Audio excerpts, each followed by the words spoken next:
the story that I came with in the world, or that I awoke to in my young years and early teens, was not the story that felt true to me. It felt impressed upon me. It felt like I was living, I was down to live someone else's idea about who I could be and how I could be in the world. And it didn't feel true, and I didn't want to do it. And rather than just, I don't know why, but rather than just go, well, I do know why, but there's all kinds of personal reasons we don't need to get to. But rather than just go, hey, that's not for me, I'm going to go find my own truth, I had to fight to find that truth. And that fight took me to some pretty dark places. I ran away from it through drugs and alcohol to begin with, and then I got through that and came out the other side. Experienced some illnesses. You know, I'm fully down with the idea of as you think, so you travel. And when you're as angry, as resentful as I was through those experiences, that started to manifest in some pretty unhealthy things going on in my body. So I had that to deal with as well. So as part of doing this PhD and coming to do the reflexive part, they use a lot of academic language to describe these things. In a previous setup video, we talked about these three layers of ideas. One is the idea of you, the idea from you, and then the idea for others. But in the academic world, you're not allowed to speak like that. They sort of have their own language, if you like. And so I've been exploring a PhD through three layers that relate to that same thing, but they call it, one is identity substitution. The second one they talk about is sovereign narrative. And the third one they talk about is this idea of a participation economy. So let me speak to each of those, because they relate to not just the thesis I'm doing and the question I'm asking, because every thesis that you do in a PhD starts with, is topped with, or a question. So what is the question you're going out there to explore and hopefully answer, or at least research and prove or disprove?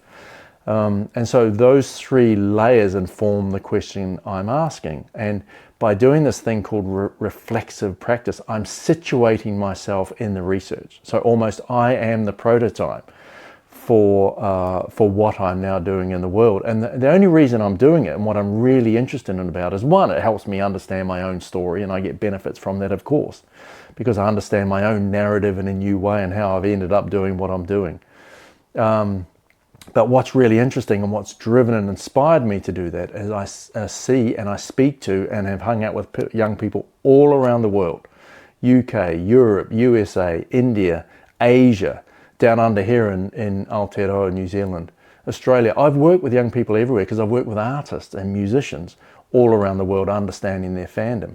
And I hear the same thing today, that in today's world, they've grown up, they call them digital natives, growing up with algorithms and social media. This idea of identity substitution. Who am I? We as humans, we create tools, we create machines, and then the tools use us, the machines use us.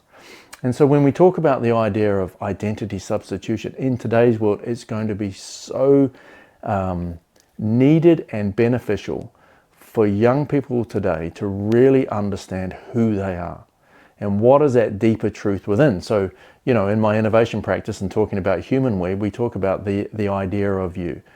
In the academic world, they call that identity substitution. Are you representing the true you in the world, or has algorithms taken over, or other people in your life impress something upon you to such a degree that you feel like your identity is now made up of other people's thoughts about who you are and how you should be in the world? So I'm exploring that reflexively and knowing in my own story what really is it. Now I look back on it as a gift, right? But back then it was so traumatic to feel like the identity of me that I was fighting to own and know and put into the world, I just didn't know who that was, because I felt like I was living someone else's impressed story about who I should be and how I would be.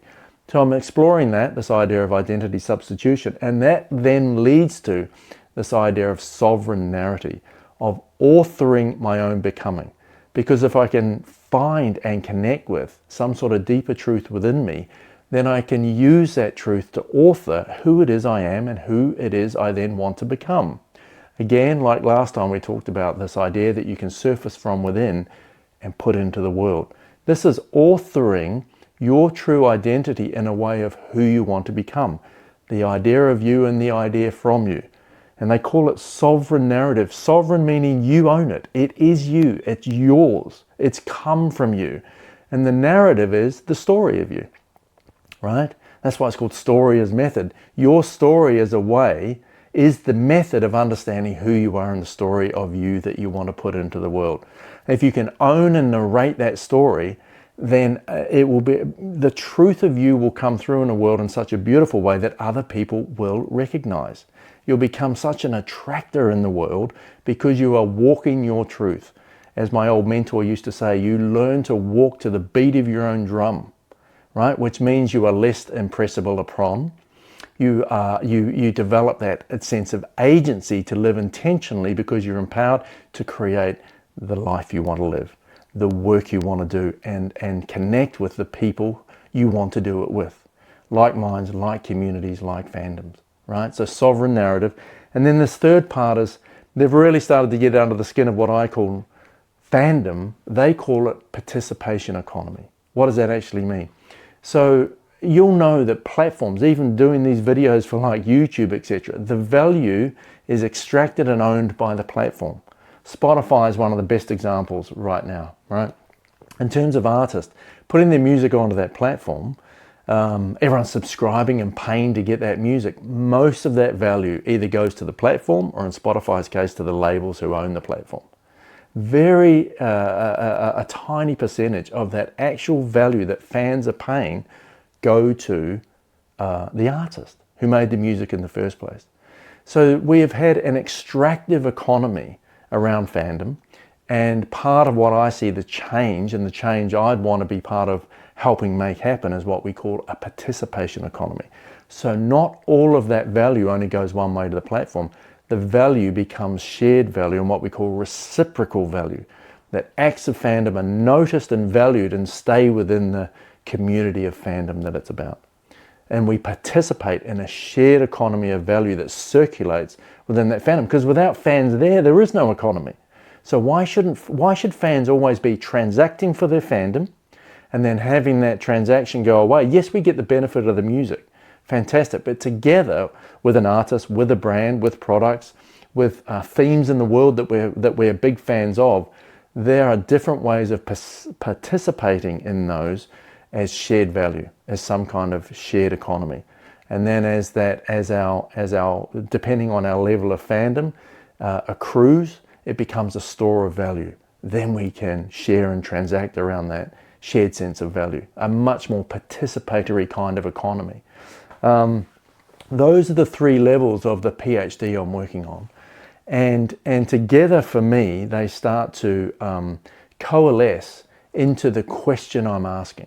And what is the question I'm asking? I'm going to have to read this because, again, I've done a lot of work to craft. See, if I was to ask my own question, it would be, how can you surface and narrate your story in a world, the ideas within you, the ideas from you, and the ideas for others, in a way that drive your true sense of becoming who you really are, as a way of driving your advantage in the world when AI starts to know everything and the knowledge that's out there. So it's a moat. It's the irreplaceable part of you that can drive your thriving future.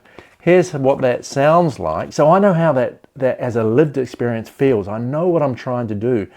But in a thesis and in a PhD, I've got to try and language that. So I've got to read it. And as is ever, my writing is really small. But here's the question, right? So if agency is the capacity to act intentionally in the world, story is one of its primary scaffolds. And scaffolds there is my word. The scaffold of a story, because I have a story that we potentially might use in the program that we're doing, is the scaffold that helps you surface and narrate your own story. Because if I just said to you, hey, what's the story of you and how do you narrate that? Most people don't know where to start. So this thesis is going, let's explore that. But it's the idea that acting intentionally in the world through the power of your own agency, your story is the primary scaffold to make that happen. So, and then it goes on. And in the age of AI, the art of life is not in access to information, right? It's but in the courage and the discipline to author your own becoming. Does that make sense? To author your own becoming, to be the narrator of your own story through the power of your ideas that are within you, that you want to bring up and surface as an authentic expression of who you are, and put those into the world so they're so unbelievably compelling and true that other people not so much rationally get it, they feel the power of what you're putting into the world, what you're putting into your job, your work, your enterprise, your venture, your brand, your ideas, your collaboration with others. The lived experience of you becomes your defining advantage because you've had the courage and the discipline to author your own becoming. That's my PhD, that's my thesis, that's the rigor that's going to sit under everything that Matt Hart is offering, and it's the rigor that's going to sit under the promise of Humanware, that you can author your own becoming as your advantage in the world as AI starts to own everything else that's going on out there. So again, come follow, come on the journey with us. I'm as much or still authoring my own becoming as those who are just starting. We've got a few people taking our program for Gen Z I'll come and talk about in another post. We've got a few people taking it, and it's incredible to hear their experiences on, first off, why they're drawn to it. They feel this pull to do this work. Not so much that they can language that pull, but they just feel it as an experience they're drawn to, and they can get, again, they feel the benefits of what it will do for them in their working life, professional life, in their own lives out there in the world as they go forward. So again, come with, follow. We can only do this stuff together.